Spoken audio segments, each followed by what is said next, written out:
Well, with me today is Jack Brown, a new member of our McClinton and Roy team, and also a member of our SkillBridge program, which is a program that we'd like to talk about today that McClinton and Roy utilized extremely well in the past year. And I wanted to share a little bit, or we wanted to share a little bit about what the program is, how we both felt about the program, both pre-execution and actually during execution, and then what we learned from that and sharing that with you today.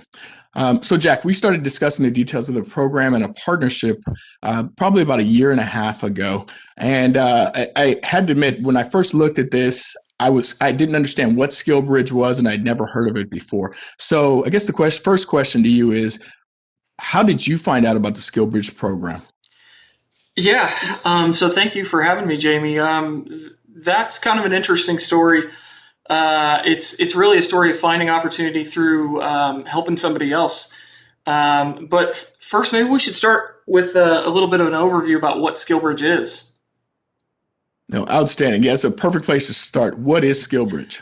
So, SkillBridge is a program that I guess Congress created to ease the transition from military service for members from military service to civilian employment. It authorizes participating service members up to 6 months of an unpaid internship with a commercial company while they're transitioning from the service. So that way they effectively they leave their unit that they're stationed with 6 months early and go work for this company while the branch of service still pays them. No, makes sense. It makes sense. And I think that's something that got us both excited about it initially when we decided to at least start pursuing this about a year and a half ago. So, how did you discover the program? So I was the superintendent of an Air Force contracting squadron, and I was having ongoing conversations with my members about their intentions. You know, are you going to reenlist? Are you going to separate? What are you going to do? What are your plans? And one of my airmen was very clear from about a year out that he was going to separate, and that he wanted to pursue a career in missile and space. You know, with one of the one of the big players in that area, and I wanted to help him make that happen. And so, I was kind of doing a little bit of research. And as part of the transition, we wanted to map out all of his key dates and the soonest that he could leave the service and when he should start looking for a job. And so at one of our meetings that we had scheduled, he brings this binder in to me, and it has a printout from the one of the old National Defense Authorization Acts from 2 or 3 years ago. And it has an Air Force instruction and a website that says DoD SkillBridge. And at the time, I remember seeing an email from the Career Assistance Advisor saying, oh, yeah, there's this transition program, helping folks leave early. And I just started digging into the binder that he brought me. And great airman, by the way, right? Brings the self-contained instruction manual to the meeting with the superintendent. But the program had so much white space and so much latitude that I think maybe there was 5 pages in the binder total. Because it was such a new program. Yeah, and I think that's one of the interesting things that we found out was that it was a relatively new program. I had retired a couple years ahead of you and had never heard of the program. I did have a benefit of having a friend who had just graduated out of the program. That was actually my first exposure, but never hands-on. It was just tangential. Oh yeah, I remember Mike did it, and but I never thought about utilizing it for the McClinton and Roy team until we met you. So absolutely. Appears to be a relatively new program, which is another reason for us to be having this discussion and posting it, is so others can learn from our experiences. Yeah, it's a very new program. The NDAA that coincidentally my friend's name was Mike as well. The airman's name was Mike, so different Mike, I believe, though. Yeah.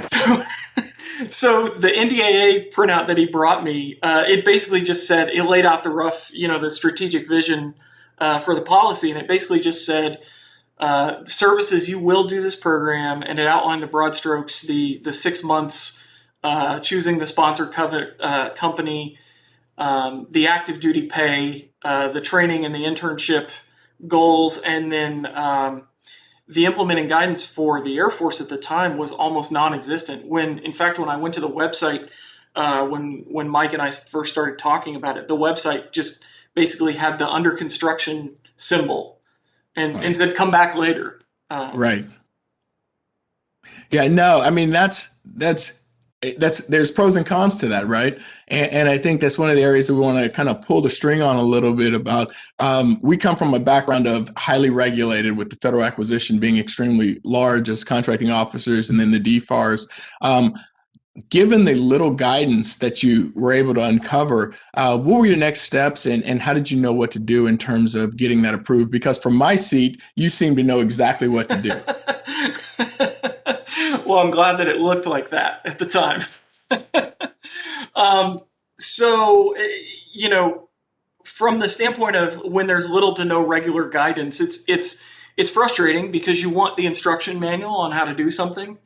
But at the same time, it can be liberating because that means, yeah, there's no instruction manual, but that means also there may be no rules, right? So you can kind of make your own. So what I was able to find out is from asking around at the Force Support Squadron, the servicing MPF, I was able to get with them, and they said, hey, this is an education office program. So we went to the education office, and the education office said, yeah, you're about the third or fourth person that's done this. Here are the broad strokes. You make a 1 or 2 page contract with the sponsoring company that wants to bring you on. You map out what your terminal leave and what your permissive TDY dates are for house and job hunting, and then you basically send those up through the education office to the MAJCOM, and the MAJCOM approves them. So while this was all going on with my airmen, and we're trying to kind of write the rules on this or figure out what the rules are as we go, kind of building the plane as we fly it, if you will. Right. That's when I decided, you know what, this sounds like a fantastic program. And I had been kicking the tires on retirement to begin with. And this program really kind of put that decision over the edge for me. The ability to leave the squadron 6 months early and have a soft landing, so to speak, and an easier transition into the private sector was kind of all I needed for my wife and I to make that decision.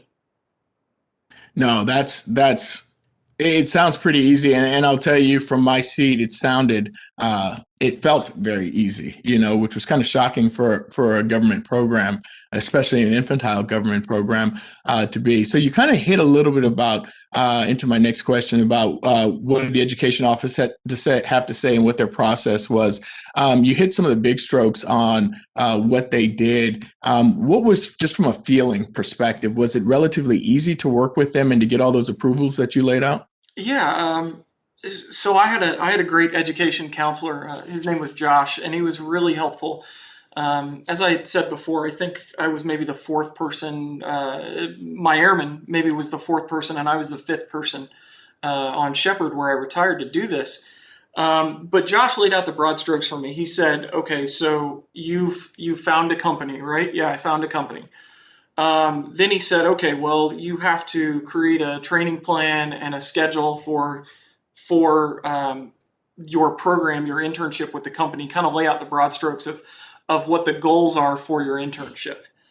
I mentioned I had to nail down the dates for permissive TDY and terminal leave, with the understanding that all of this stuff had to take place within the last 180 days. So the program could not start before the 180-day mark, and my terminal leave had to be after the program ended.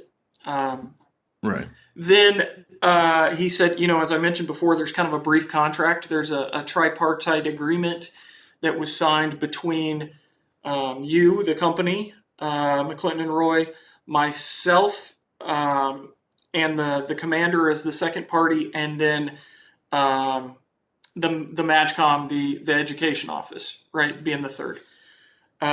Because I was contracting, of course, there was an extra wrinkle. We had to get a legal approval to make sure that I wasn't going to work on any Air Force contracts They were pretty clear about that. And then they kind of just said, hey, take all the documents that you get signed and upload them into the AFVEC website, the Air Force Virtual Education Center website, which I think the Army has a very similar site, the Marines as well. So it was pretty much just like applying for tuition assistance when it came down to it. No, that's great. So that's that's kind of that was my part. So let's talk about your perspective. What was your perspective on the program? That's kind of where you come in. Yeah, so I think you have to look in context of where we were as a company, is that standard maturity curve with any company. And when we found out about you as part of an outreach effort where we were looking to build a team, really looking to 2 to 3 additional team members, former contracting officers looking to join the McClinton and Roy team. And I having, again, military officer, having not done this before, I put it out on all of social media, and we had a really good outreach effort. And I ended up with probably 27 resumes when I was really looking for a couple. And so part of that also started coming on were all these LinkedIn direct messages to me telling me about this guy named Jack Brown, Senior Master Sergeant Jack Brown. And I didn't really react to it at first, but then my brother, who's a retired 06, starts, he had pushed it out to his network, and other members of his network were saying, you need to talk to this guy, Jack Brown. And I think that's where we first, that led to our first initial conversation. Either A, this guy's the greatest salesman on earth and convincing all these people to reach out to me, or B, he's just that good. And I think it's the latter. But that led to our initial conversation, and that helped us to get the ball rolling, and the rest, as they say, is history. So you go back, you had said, well, first of all, I think I had a little bit of a leg up because I was the only one of those 20 or 30 resumes that was offering to work for free, right? That's a fair point. That is always a leg up, right? So I had a little bit of a competitive advantage. So you had said before that you had never heard of the program. So what were some of your initial thoughts kind of when I provided you this? We had this hour-long discussion, interview, so to speak, where I kind of, interview where I gave you the sales pitch on like, okay, Jamie, so here's the deal. I want to take this program and I want to get out of the Air Force early and I want to come work for you for free. Yeah. What were your thoughts on that? Well, it's, I think like you, we've learned in our military career, A, never volunteer for anything. B, if it sounds too good to be true, it probably is. Just wait for the catch, right? You're missing something. So I think my first initial thoughts were twofold. One is there's got to be a catch because it's a DoD program. And there's got to be some catch that I'm missing. Nobody's going to give me the opportunity to get in your case, a seasoned senior NCO, or even on the officer side of SkillBridge, a seasoned, field grade officer, or even company grade officer for that matter, an unpaid internship while the military continues to pay them and I don't have to pay them. So it just didn't, I knew I had to be missing something in the red tape, but I mean, we dug into the regulations and we found out that there really wasn't one. And the other one that I was really getting nervous about was, given the fact that we've read up on it, there is no catch. I figured that the bureaucracy was going to just kill it and was going to shut us down before we got started. Yeah. It did for a little bit. It did seem, at least when I first read the high points, when my airman, when Mike brought the strategic outline to me, it seemed a little bit too good to be true. And I thought, man, this is going to be one of these things that, they're going to rein it in, right? They're going to draw more brackets around it, some if-then statements that we're going to limit our ability to execute. It briefs well, right? It briefs well. It sounds great. It sounds, amazing. But in execution, I figured they were going to come with so much bureaucracy that was just going to shut it down and make it, where the costs outweigh the benefit. Yeah, well, I'm glad it didn't. So, me too. How about some of your thoughts on, so Now we know, obviously, the audience knows it worked out because we're sitting Right. here talking to each other. Psych, at the end, we're going to get there and be like, actually, we Yeah. killed it. Spoiler alert, right? Yeah. The Yeah. guy dies at the end. Um, Exactly. so you mentioned earlier, that we've been discussing this for this is about a year and a half ago, and it did work out. So give me some of your thoughts or share some of your thoughts with the audience on the process and how it actually did work and the bureaucracy that you mentioned. What was your feedback or what was your feeling on how that actually worked out? Yeah. So I think looking at the context of we had our first discussion in like November or so, a year and a half ago, right? But we knew, and you said it up front in that first initial interview discussion, that you really didn't even go on terminal leave until I believe May was the time frame, something like that. May, June timeframe of the following year. So it was a gift and the curse. We were all excited about getting this resource and this asset, onto the team, but we knew we couldn't have you until 8 to 9 months later. And so it's almost like a promised Christmas present, right? But you're waiting and you're waiting and you're waiting. So I think the longest Paul was just waiting for you to start terminal leave, but given the newness of the plan, it also was a gift in the fact that it gave us time to map out a strategy and to think about think about personally, how am I going to use you, and what are the risks internally that we'll get to that in a little bit. But also, how can we navigate the education office and the paperwork, which was admittedly minimal. But to also answer your question, they say it's always easy when you're not doing the work. And so, from my perspective, it was very easy, because I had Jack Brown doing it.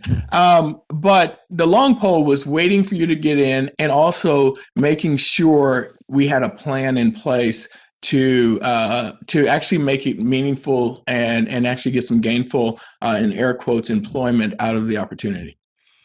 So you didn't feel, from your perspective as a business owner, you didn't feel like the process was onerous or taxing or any of those. So your expectations were unfounded, or your fears were unfounded. Fears all the way around with this program were unfounded, and like I said, I mean, the process, it was seamless from my perspective. I laugh and say it because I know you were doing the work. It was you. We would talk and map it out. We put a schedule out. We put some objectives, but it was really you playing that superintendent role. If I put my squadron commander hat back on and you with your soup hat on, it was what I would expect from a senior NCO or anybody else on the team. And so you provided that, and it was seamless. Little did I know then, it was just it was what you do for the team anyway. You tee it up, and I just got to come in and, review it one time, and it's done. And so that part was relatively seamless. And I don't remember how many pages the paperwork was, but my goodness, it was not onerous by any No, means. it was probably less than 10, I think. Yeah, absolutely right. Absolutely it was. And so I thought it was a seamless process, and especially when what we're used to with RFPs, RFQs, and source selections and the complexities associated with federal procurement, it was probably one of the more simple processes that I've been through in my 20 plus year military career and even after.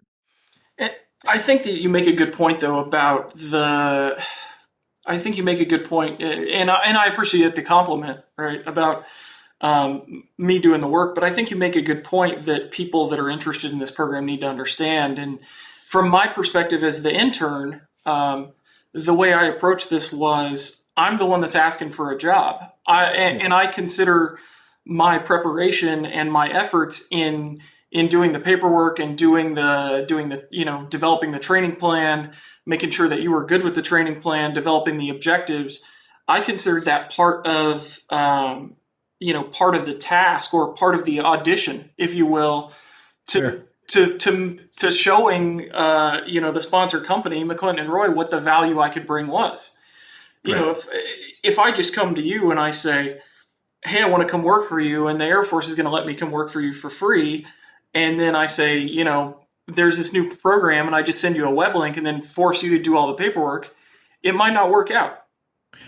It probably would not, you know?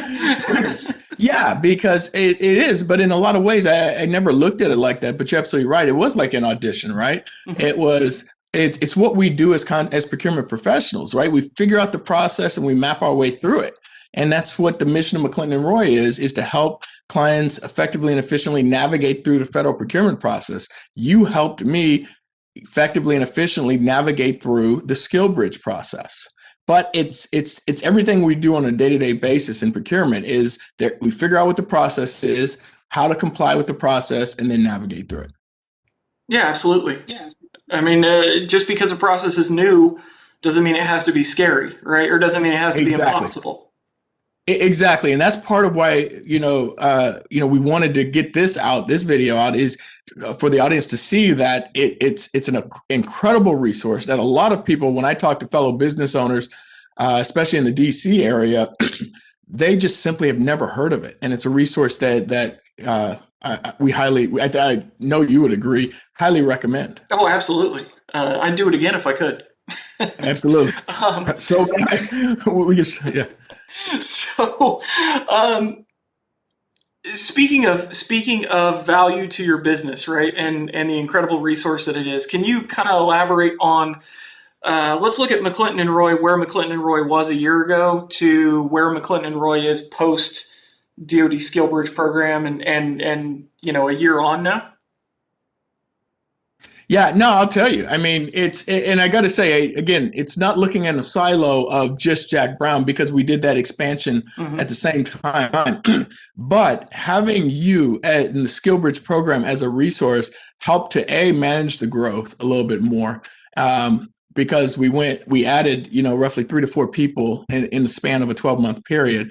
And so, but having you, and we're going to come back to the you part of this a little bit later, but having a body that another key member, especially when you're managing and ramping up growth, because along with that growth of adding 3 to 4 people is a growth in clients or existing client demands. So either new clients or existing client demand. And so, having you come on helped me to expedite that and to get to that next level faster, but also having you in your role as a superintendent, which was an unintended benefit out of this. If I look at myself as the business owner, as a squadron commander, having that superintendent right next to me, saying, have you thought about this? Have you thought about that? Was exceptionally beneficial. I did have, for the business owners out there, I did feel, admittedly, I think it's self-imposed stress because I was looking beyond the actual program to where, okay, well, what am I going to be able to offer on the back end of the program? And that is a responsibility, I think, and I hope every business owner feels, because when you extend that opportunity to somebody, you're not just making a commitment to them, you're making a commitment to their families as well. And that's not insignificant. And so that was probably, if I felt any stress out of the program, it was that self-imposed stress of, I know this 6-month clock is ticking. And in the small business world, we're all a function of our clients and client demand and the ability to land that new business, so or maintain the existing business. So that was a stressor that was self-imposed. But as we both know, by the time we wrapped up the SkillBridge program, opportunities were there. Yeah, I'm glad that we were able to. I'm glad that we were able to create some of those opportunities and alleviate some of that stress on you. I mean, it sure alleviated a lot of stress on me, right? I mean, right. And I think that's the part that's great. I think we'd have a different impression if it was great for me with an unpaid intern, but it was bad experience for you. And vice versa. If it was a great experience for you and a horrible experience for me. But the beauty of this program and experience, and I think why we both think so highly of it, is because I think it was a huge win-win for both of us. Yeah, absolutely. I definitely felt like that coming out of it. It was it was a real big benefit to me, to kind of speed my transition. Yeah, and that's where I was going to go with. You almost take as normal. I mean, we click, right? And it was going to be my question. I was going to jump back into asking you is what benefits did you see coming out of the SkillBridge program and the internship with McClendon and Roy?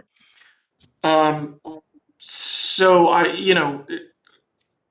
you're a military man, I'm a military man, right? So pretty rigid operating structure for the last 20 years.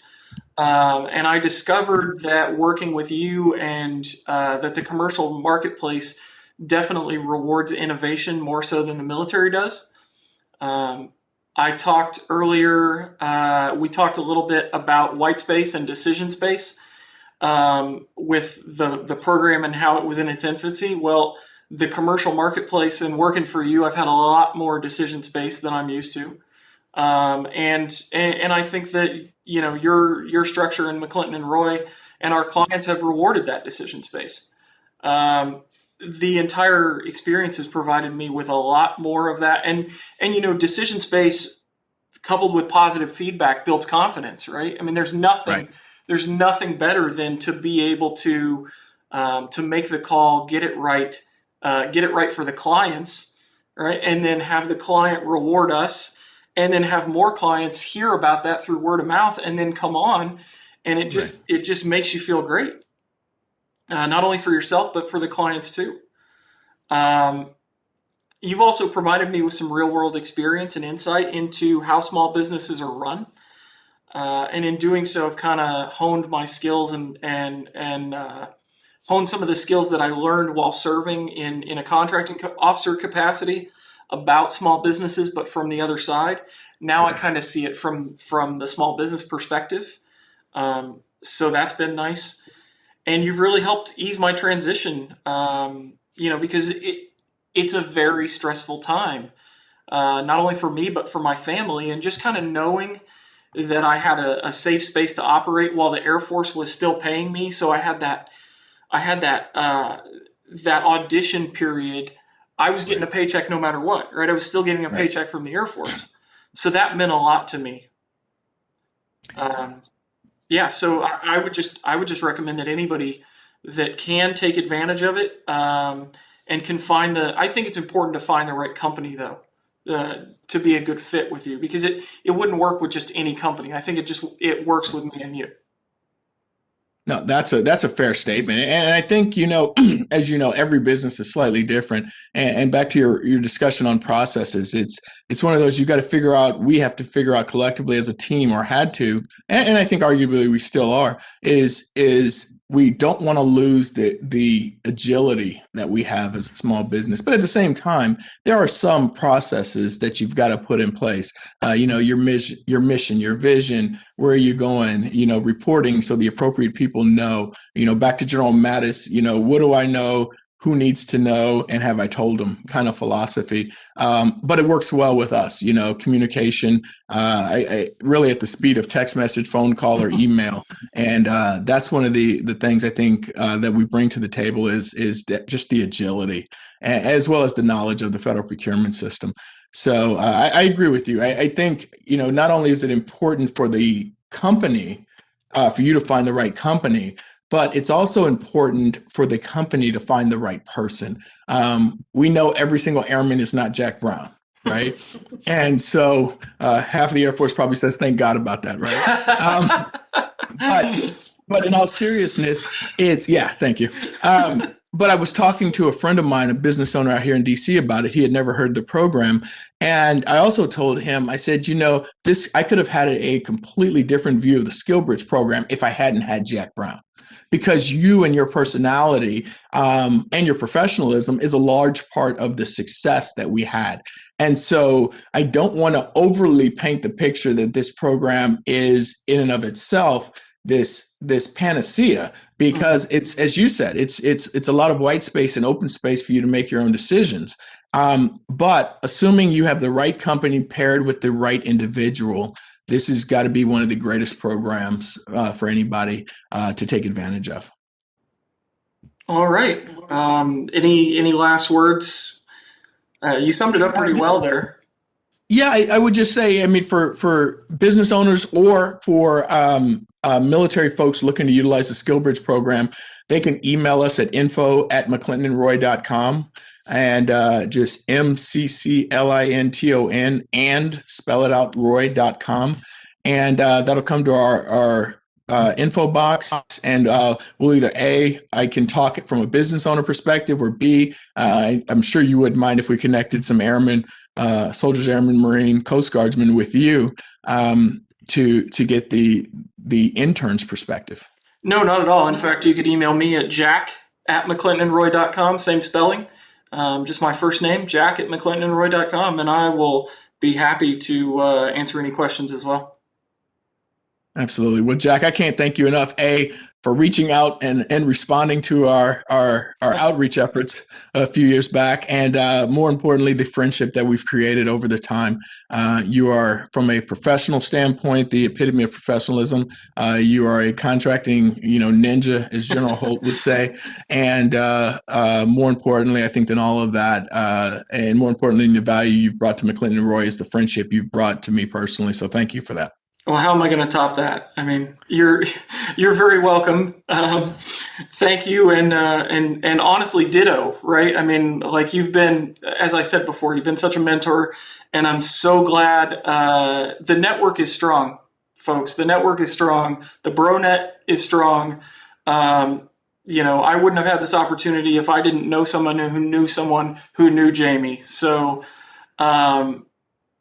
just keep going on the network, and make sure that you don't burn any bridges along the way, because you never know when you're going to need them, right? Fair point. Absolutely fair point. But again, thanks for joining us, for all those listening and watching this. And Jack, again, thank you. Thanks, Jamie.